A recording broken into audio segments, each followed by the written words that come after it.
Olá pessoal, tudo bem? Meu nome é Cristiano Gomes e hoje eu queria falar um pouco sobre Open Banking com vocês.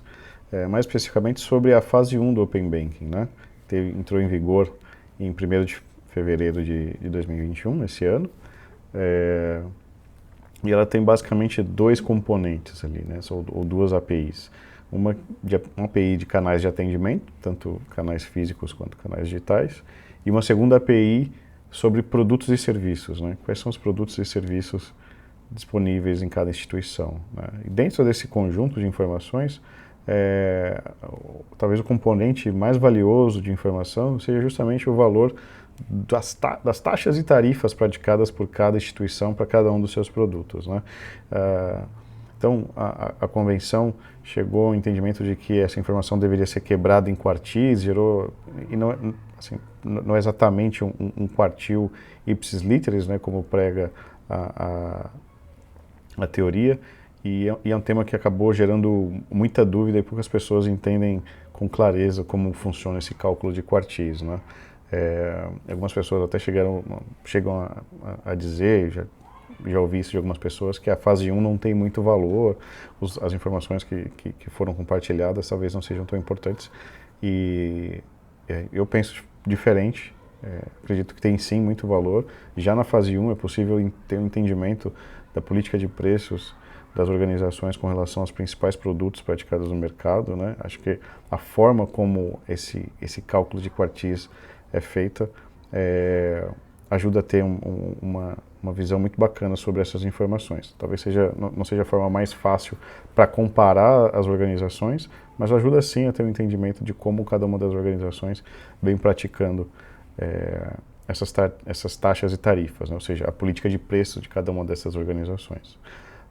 Então dá para sim montar ali uma espécie de, como se fosse um farol do preço praticado por cada um dos principais produtos e serviços. Então, como esse é um tema que gerou muita dúvida e muita discussão também, eu resolvi falar um pouco sobre esse aspecto específico, né? Ou seja, o cálculo de quartis e tarifas. Então, nesse vídeo a gente vai falar sobre como é feito o cálculo de tarifas dentro dos quartis, né? Então, vamos lá. Então, são basicamente 6 passos, muito simples, né? Talvez a complicação seja em tentar partir para o resultado final sem entender as etapas que levam até ele, né? Então, quando a gente faz essa divisão, essa quebra, né, do problema em partes e analisa cada uma das partes de forma isolada, a gente percebe que a dinâmica é super simples, né? Então, vamos dar aqui um cenário hipotético, né, de que a gente está olhando aqui para um serviço que está praticando uma tarifa. O tipo de cliente pode ser tanto pessoa física quanto pessoa jurídica. O período de observação é sempre o mês anterior. Então, em janeiro, eu vou reportar os contratos, né, as tarifas praticadas no mês de dezembro. Em fevereiro, eu vou reportar as tarifas praticadas em janeiro e assim por diante, sempre do mês anterior. Essas informações estão disponíveis na Circular 4015 do Bacen, né, no 3º artigo, e também na resolução do Bacen número 32, artigo 6º, tá? Então, esse detalhamento foi explicado nessas comunicações oficiais. Mas, de modo geral, são 6 passos, né? O primeiro, a gente precisa listar os clientes e as suas respectivas tarifas pagas, né? Para clientes com mais de uma tarifa paga, então se um cliente pagou mais de uma vez tarifa para aquele mesmo produto, então a gente vai juntar as tarifas pagas e extrair a média desses valores pagos, né? Depois a gente vai listar os valores de tarifas de forma crescente, né? Então a gente organiza todas as tarifas que foram pagas, da menor para maior, né? Tarifas isentas entram com valor zero, isso é um aspecto importante, né? Então, se houve isenção de tarifa para um cliente, essa tarifa deve aparecer na organização, na lista, né? E ela deve ser introduzida na lista com valor zero.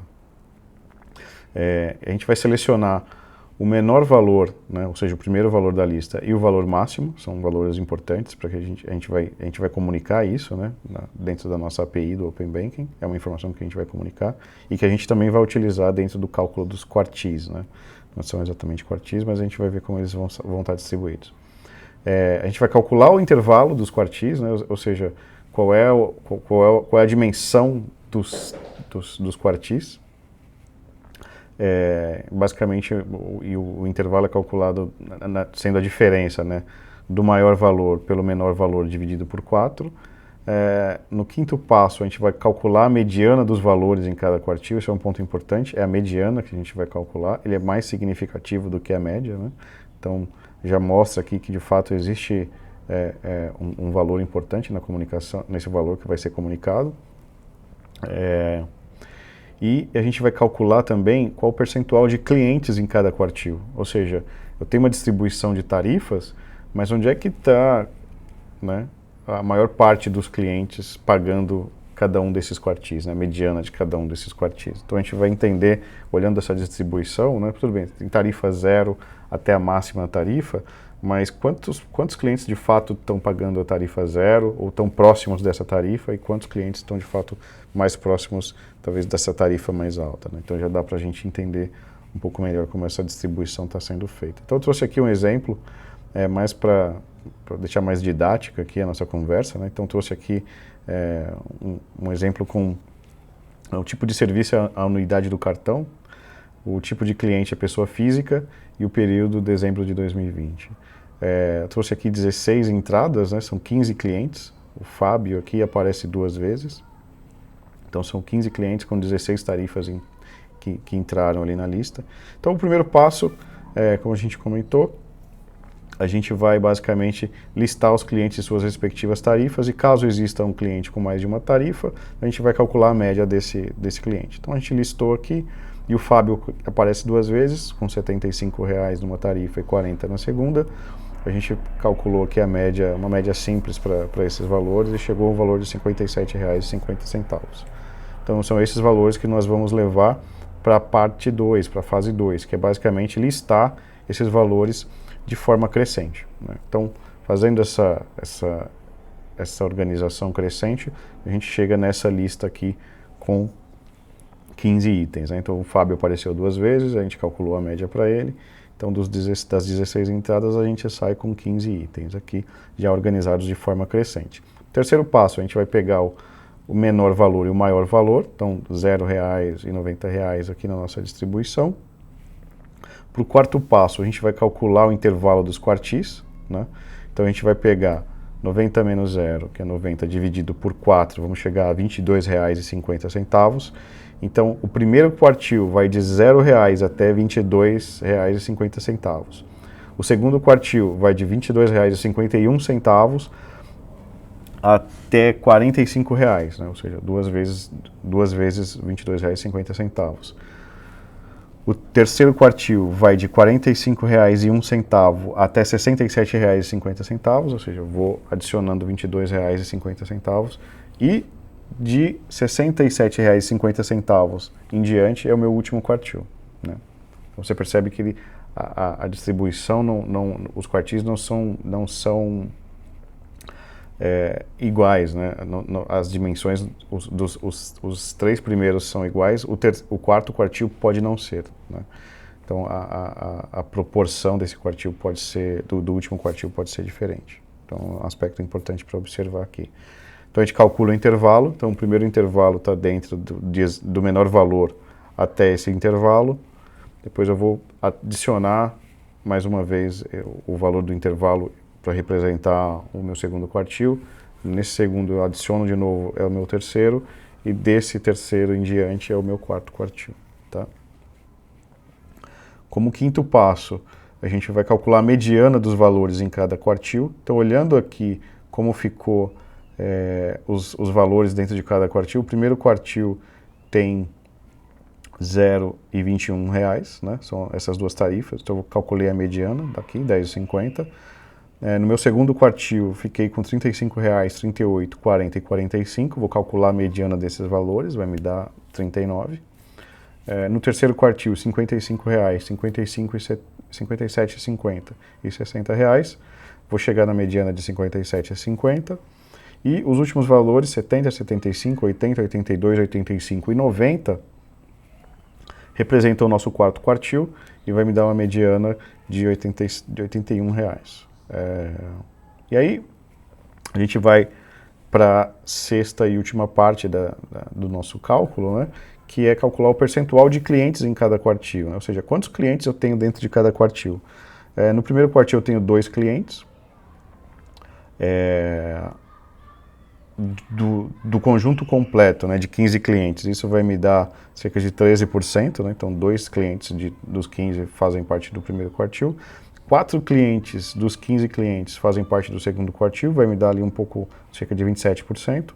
No terceiro quartil eu vou ter 20% dos clientes, tem 3 clientes ali, e no quarto quartil eu tenho 40% dos clientes. Então, 40% dos clientes estão concentrados nesse quarto quartil, ou seja, 40% dos clientes, a maior parte dos clientes está pagando, de fato, a maior faixa de preço ali dessas tarifas. Então, percebe como a visibilidade da política de preços desses produtos acaba ficando muito evidente, né? Então, de fato, é uma dinâmica que ajuda e facilita o entendimento, né, da política de preços praticada por cada instituição. Então, de fato, tem muito valor nessa primeira fase do Open Banking, né, ao contrário do que a gente pode ser levado a acreditar. E aí os dados que a gente vai compartilhar através da API são esses aqui. O menor valor e o maior valor. Para cada um dos quartis, o percentual de clientes e a mediana daquele quartil, né? Tão simples quanto isso. Aí só um ponto importante aqui, como na hora de comunicar, né, o formato de envio dessa API, precisa observar essa formatação aqui, né? Então, a gente vai transformar os valores monetários nessa formatação simples, em que os centavos vão receber uma pontuação né, vão ser separados através de ponto, e os milhares, né, não tem separação, né? A gente não vai usar vírgula para separar o milhar das centenas, né?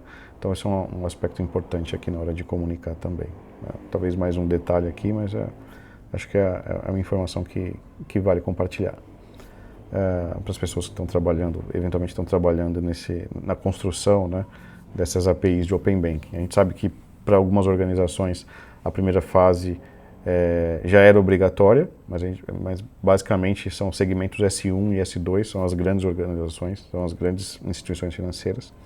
Todas as demais organizações financeiras podem participar também, mas tem o início facultativo. Então não necessariamente precisaram entrar em 1º de fevereiro. Caso você esteja trabalhando nessa iniciativa, espero que esse material possa ajudar.